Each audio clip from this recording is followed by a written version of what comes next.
Hi ಸ್ಪರ್ಧಾರ್ಥಿಗಳೇ, ಕೆಇದವ್ರು ನೋಡ್ರಿ, ಈ communication ಪೇಪರ್ಗೆ ಸಂಬಂಧಪಟ್ಟಂಗೆ ಅದರಲ್ಲೂ ಈ ಕನ್ನಡ ಗ್ರಾಮರ್ ಮೇಲೆ ಮೊದಲೆಲ್ಲ ಈ ಹಳೆ ಪ್ರಶ್ನೆ ಪತ್ರಿಕೆಯಲ್ಲಿ ಏನ್ ಮಾಡ್ತಿದ್ರು, ನೇರವಾಗಿ ಕೇಳ್ತಾ ಇದ್ರು. ಯಾವ ರೀತಿ ನೇರವಾಗಿ ಕೇಳ್ತಿದ್ರಪ್ಪ ಅಂದ್ರ, ಈ ಕವಿ ಶಿಷ್ಯ ಇದು ಯಾರ ಕಾವ್ಯನಾಮ ಅಂತ ಹಿಂಗ್ ಕೇಳ್ತಾ ಇದ್ರು. ನೀವು ಡೈರೆಕ್ಟ್ ಬರಿತಿದ್ರಿ ಪಂಜೆ ಮಂಗೇಶ್ ರಾಯ್ ತಳಿ ಡೈರೆಕ್ಟ್ ಆಪ್ಷನ್ ಗಳನ್ನು ಕೊಡ್ತಿದ್ರು. ಬಟ್ ಈ 2026ರಲ್ಲಿ ಅಥವಾ ಈಗ ರೀಸೆಂಟ್ ಆಗಿ ನಡೀತಿರ್ತಕ್ಕಂತ ಕೆಇ ಎಕ್ಸಾಮ್ಗಳಲ್ಲಿ ಅವೆಲ್ಲ ನೇರವಾಗಿ ಕೇಳ್ತಕ್ಕಂಥದ್ದು ಬಿಟ್ಬಿಟ್ಟಿದ್ದಾರೆ. ಹೌದಾ? ಹಳೆ ಪ್ರಶ್ನೆ ಪತ್ರಿಕೆಗಳು ನೀವು ವೀಕ್ಷಿಸುವುದು ಅಷ್ಟೊಂದು ಸರಿ ಅಲ್ಲ ಈಗಿನ ಸದ್ಯಕ್ಕ. ರೀಸೆಂಟ್ ಆಗಿ ಈ ವರ್ಷ ಮತ್ತು 2025ರ ಕ್ವಶನ್ ಪೇಪರ್ ಮಾತ್ರ ವೀಕ್ಷಿಸಿದ್ರೆ ನಿಮ್ಗೆ ಹೆಲ್ಪ್ ಆಕೈತಿ. ಹಳಿದ್ರು ವೀಕ್ಷಿಸಿದ್ರೆ ನೀವು ಅದೇ ತರ ಸ್ಟಡಿ ಮಾಡ್ಬೇಕಾಗ್ತದ. ಈ ರೀಸೆಂಟ್ ಆಗಿ ನಡೆದಿರ್ತಕ್ಕಂಥವ್ ನೀವು ಯಾವ ಕೆಇ ಪೇಪರ್ ನೋಡಿದ್ರಿ ಅಂದ್ರ ನಿಮ್ಗೆ ಸಂಪೂರ್ಣವಾಗಿ ಗೊತ್ತಾಗ್ತೈತ್ರಿ. ಈಗ ಯಾವ ರೀತಿ ಕೆಇಂದ ಅದ್ರಾಗ ಎಸ್ಪೆಷಲಿ ಈ ಕನ್ನಡದ ಮೇಲೆ ಯಾವ ರೀತಿ ಕೇಳ್ತಾರಪ್ಪ ಅಂದ್ರ, ಮೊದಲು ನೇರವಾಗಿ ಕೇಳ್ತಿದ್ರು. ಇವಾಗ ಏನ್ ಮಾಡ್ತಾರಪ್ಪ ಅಂದ್ರ ಈ ತಪ್ಪಾದ ಹೇಳಿಕೆಗಳ ಮೇಲೆ ಪ್ರಶ್ನೆಗಳನ್ನ ಕೇಳ್ತಾ ಇದ್ದಾರೆ. ಹೌದಾ? ನಾವು ಮೊದಲು ಬರೀ ಈ ಸಾಮಾನ್ಯ ಜ್ಞಾನ ಪರೀಕ್ಷೆಯಲ್ಲಿ ನಾವ್ ಏನ್ ಮಾಡ್ತಿದೇವಪ್ಪ ಅಂದ್ರೆ ಈ ಹೇಳಿಕೆಗಳ ಮೇಲೆ ಪ್ರಶ್ನೆಗಳನ್ನ ಆನ್ಸರ್ ಮಾಡ್ತಾ ಇದ್ದೇವೆ. ಈಗ ಕನ್ನಡ ಸಂಬಂಧಪಟ್ಟ ಕಮ್ಯುನಿಕೇಶನ್ ಪೇಪರ್ ದಲ್ಲಿ ಕೂಡ ಅವ್ರು ಏನ್ ಮಾಡ್ಲತ್ತಾರ, ಹೇಳಿಕೆಗಳ ಮೇಲೆ ಪ್ರಶ್ನೆಗಳನ್ನ ಕೇಳ್ತಾರೆ. ಸಂಪೂರ್ಣ ಗ್ರಾಮರ್ ಓದ್ಕೋಬೇಕ್ರಿ. ಅತಿ ಹೆಚ್ಚು ಕನ್ನಡ ವ್ಯಾಕರಣಕ್ಕೆ ಅವರು ಇಂಪಾರ್ಟೆನ್ಸ್ ಕೊಡ್ಲತ್ತಾರ.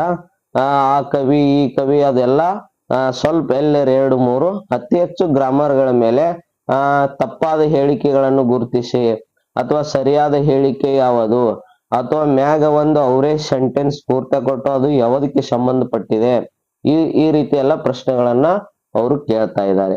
ಹೌದಾ? ಇಲ್ಲಿ ಒಂದ್ ಕಡೆ ಕಾವ್ಯನಾಮಗಳು, ಒಂದ್ ಕಡೆ ಕವಿಗಳ ಹೆಸರು, ಅದರಲ್ಲಿ ಯಾವ್ದು ತಪ್ಪಾಗಿದೆ, 4 ಆಪ್ಷನ್ ಕೂಡ ಮೊದಲು ಏನ್ ಮಾಡ್ತಿದ್ರು, ನೇರವಾಗಿ ಕೇಳ್ತಿದ್ರು. ನೆಕ್ಸ್ಟ್ ಈಗ ಯಾವ್ದಾದ್ರು ವಾಕ್ಯ ವೇಷ್ಟನ್ ಚಿಹ್ನೆಗಳು ಯಾವ್ದಾರು ಒಂದ್ ಕೇಳ್ತಿದ್ರು. ಈಗೆಲ್ಲ 4 ಕೂಡ ಕೇಳ್ತಾರ. ಅದರೊಳಗೆ ಯಾವ ಹೇಳಿಕೆ ತಪ್ಪಾಗಿದೆ, ಈ ಕ್ವಶನ್ ಯಾವ ರೀತಿ ಬರ್ತದಪ್ಪ ಅಂದ್ರ, ಈ ಕೆಳಗಿನ ಯಾವ ಹೇಳಿಕೆ ತಪ್ಪಾಗಿದೆ. ಕೆಳಗ ಈ ಚಿಹ್ನೆಗಳ ಮೇಲೆ ಏನ್ ಮಾಡ್ತಿದ್ರು, ಎಲ್ಲಾ ಚಿಹ್ನೆಗಳ ಸಂಬಂಧಪಟ್ಟಂಗ ವಾಕ್ಯಗಳನ್ನ ಕೊಡ್ತಾರೆ, ಅವರ ಅರ್ಥ. ಅದರೊಳಗೆ ಯಾವ ಸರಿಯಾಗಿದೆ, ಈ ರೀತಿ ಎಲ್ಲ ಪ್ರಶ್ನೆಗಳನ್ನ ಕೇಳ್ತಾರ. ನೀವು ಏನಪ್ಪಾ ಅಂದ್ರ ರೀಸೆಂಟ್ ಆಗಿ ನೋಡ್ಬೇಕು ಪೇಪರ್ಗಳು. ಇನ್ನ ಸುಧಾರಣೆ ಬೇಕಿಲ್ಲ, ತಪ್ಪಿಲ್ಲ, ಅವು ಕರೆಕ್ಟ್ ಆಗಿರ್ತಾವ್ರಿ. ಇನ್ನ ಪದ ದೋಷಗಳು, ಹೌದಾ, ಅವು 1-2-3 ಅವು ಬರಂತವೇ ಅದಾವ್ರಿ. ಇನ್ನು ಅದು ಬಿಟ್ರೆ ಇವು ವಾಕ್ಯ ಸಂಧಿ, ಹೌದಾ, ಸಂಧಿಗಳಾಗಿರ್ಬೋದು, ಸಮಾಸಗಳಾಗಿರ್ಬೋದು, ಚಿಹ್ನೆಗಳಾಗಿರ್ಬೋದು, ಅಥವಾ ವಾಕ್ಯಗಳು, ದ್ವಿರುಕ್ತಿಗಳು, ತತ್ಸಮ್ ತದ್ಭವ, ಇವೆಲ್ಲ ಏನ್ ಮಾಡ್ಲತ್ತಾರ, ಅವಕ್ಕೂರ ಹೇಳಿಕೆಗಳ ಮೇಲೆನೆ ಪ್ರಶ್ನೆಗಳನ್ನ ಕೇಳ್ತಾ ಇದ್ದಾರೆ. ಅದಕ್ಕೋಸ್ಕರ ನೀವು ಈಗ ರೀಸೆಂಟ್ ಆಗಿ ನಡೆದಿರ್ತಕ್ಕಂತ ಕೆಇದವ್ರು HK ಪೇಪರು ಆಗೈತಿ, ಅಥವಾ ಈ 2025ರಲ್ಲಿ ವಿಲೇಜ್ ಅಕೌಂಟ್ ಪೇಪರ್ ಆಗೈತಿ. ನೋಡ್ರಿ ಅಲ್ಲೆಲ್ಲ ಯಾವ ರೀತಿ ಪ್ರಶ್ನೆಗಳನ್ನ ಕೇಳ್ಯಾರಂತ. ಒಂದ್ಸಲ ಅವು ಕ್ವಶನ್ ಪೇಪರ್ ನೋಡ್ರಿ. ಅದಕ್ಕೆ ಹಳೆ ಪ್ರಶ್ನೆ ಪತ್ರಿಕೆಗಳು ನೋಡಿದ್ರೆ ನಿಮ್ಗೆ ಅಷ್ಟೊಂದು ಅರ್ಥ ಆಗಲ್ಲ. ಮುಂದೆ ಅದೇ ತರ ಬರುತ್ತೆ ಅಂತ ನೀವು ಅನ್ಕೊಂಡ್ಬಿಡ್ತೀರಿ. ಮೊದಲಿನ ಹಳೆ ಪ್ರಶ್ನೆ ಪತ್ರಿಕೆ ತರ ಒಟ್ಟ ಬರಲ್ರಿ. ಈಗ ಯಾಕಪ್ಪ ಅಂದ್ರೆ ಎಲ್ಲ ಚೇಂಜ್ ಆಗಿದೆ. ಹೌದಾ? ಎಲ್ಲ ಹೇಳಿಕೆಗಳ ಮೇಲೆ. ಇನ್ನೊಂದು ಹೇಳಿಕೆಗಳನ್ನ ಟೈಮ್ ವೇಸ್ಟ್ ಆಗಲಿ ಅಂತೇಳಿ ಅವ್ರು ಏನೋ ಮಾಡ್ತಿರ್ಬೋದೇನೋ. ಓದ್ಕೋತ್ ಕುಂಡ್ರದಲ್ಲಿ ಟೈಮ್ ಮೊದಲು ನೇರವಾಗಿ ಕೇಳ್ತಿದ್ರು, ಅಷ್ಟೇ ಟೈಮ್ ಇರ್ತಿತ್ತು. ಇವಾಗೆಲ್ಲ ಏನ್ ಮಾಡ್ಯಾರಪ್ಪ ಅಂದ್ರೆ ಹೇಳಿಕೆಗಳ ಮೇಲೆನೆ ಅತಿ ಹೆಚ್ಚು, ಇಲ್ಲ ಪೂರ್ತಿ ಕ್ವಶನ್ ಪೇಪರೇನೆ ಹೇಳಿಕೆಗಳ ಮೇಲೆನೆ ಬರ್ತಾ ಇದೆ. ಹೌದಾ?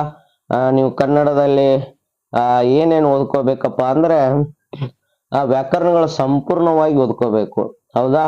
ಸಂಧಿಗಳಾಗಲಿ, ಅಥವಾ ವರ್ಣಮಾಲೆ ಅಕ್ಷರಗಳಾಗಲಿ, ಅಥವಾ ಈ ಅವ್ಯಯಗಳು, ದುರಿತ್ಯಗಳು, ಅನುಕರಣಾವ್ಯಗಳು, ಜೋಡಿ ಪದಗಳು, ತತ್ಸಮ ತದ್ಭವ, ಹೌದಾ, ನೆಕ್ಸ್ಟ್ ಸಮಾನಾರ್ಥಕ ಪದಗಳು, ವಿರುದ್ಧಾರ್ಥಕ ಪದಗಳು, ನೆಕ್ಸ್ಟ್ ಈ ಛಂದಸ್ಸು, ಅಲಂಕಾರ, ಹೌದಾ, ಮತ್ತ ಕನ್ನಡದಲ್ಲಿ ಕೊಡಮಾಡುವಂತ ಅತ್ಯುನ್ನತ ಪ್ರಶಸ್ತಿಗಳು ಯಾರು ಕೊಡ್ತಾರ, ರೀಸೆಂಟ್ ಆಗಿ ಪಡೆದಿರ್ತಕ್ಕಂಥವ್ರು ಯಾರು, ಹೌದಾ, ಕನ್ನಡದ ವಿಶ್ವವಿದ್ಯಾಲಯಗಳು, ಹೌದಾ, ಇವೆಲ್ಲ ಕನ್ನಡ ಸಂಬಂಧಪಟ್ಟಂಗೆ ಇದ್ರ ಮೇಲೆ ಪ್ರಶ್ನೆಗಳು. ಅದರೊಳಗೆ ಏನಪ್ಪಾ ಅಂದ್ರೆ ಹೇಳಿಕೆಗಳ ಮೇಲೆ.